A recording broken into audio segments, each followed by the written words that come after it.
विपक्षी दलों की बैठक अब होने वाली है और लगातार तेजस्वी यादव और नीतीश कुमार इसकी पहल कर रहे हैं और इस पहल का असर भी अब हो रहा है।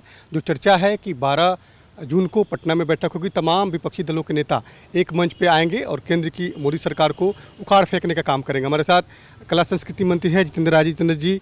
तेजस्वी जी और नीतीश जी ने जो पहल शुरू की है उसका अब असर दिखना शुरू हुआ है। जो चर्चा है कि 12 को पटना में संभवतः बैठक होगी और बैठक में तमाम विपक्षी दल एक साथ एक मंच पे आएंगे।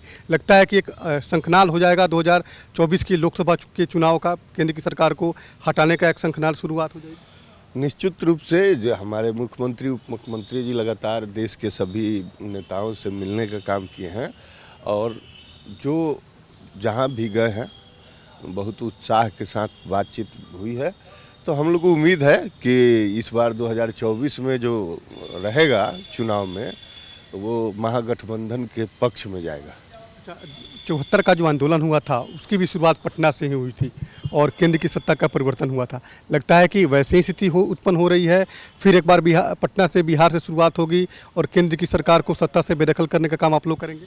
अब तो देखते जाइए आगे आगे क्या होता है। अब अभी तो शुरुआत हो रही है, फिर देखिए आपको एक अच्छा दिखे पटना में और पटना के क्या पूरे देश में दिखेगा।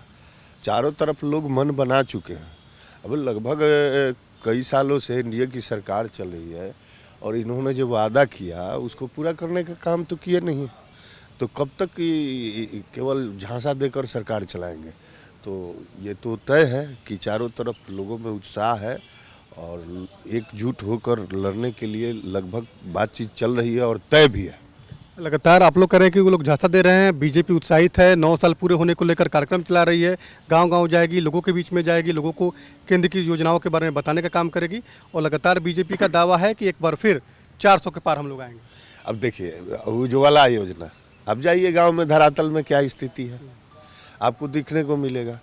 अब उसके पास पैसे नहीं है कि गैस सिलेंडर खरीदे, तो इस प्रकार से उनको फील गुड अगर है तो वो तो चुनाव आएगा तो पता चलेगा ना।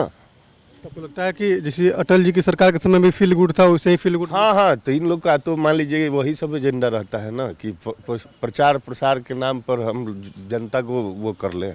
तो इस बार तो ज़मीन पर सब दिख रहा है ना और जाएंगे लोग, गाँव जाएंगे ना, तो गाँव जाएंगे तो खुद पता चलेगा कि क्या है क्या नहीं।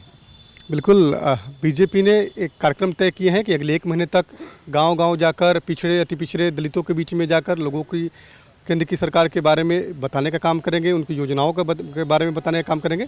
लेकिन आरजेडी भी दावा कर रही है, आरजेडी का भी ये दावा है कि बीजेपी के लोग जब गाँव में जाएंगे, लोगों के बीच में जाएंगे तो वाकई में केंद्रीय योजनाओं का क्या हाल है उसकी असलियत उनको पता चल पाएगी और इस बार केंद्र से बीजेपी की सरकार की विदाई तय भी है। कैमरा सुनील के साथ अनिश कुमार, कशिश न्यूज़, पटना।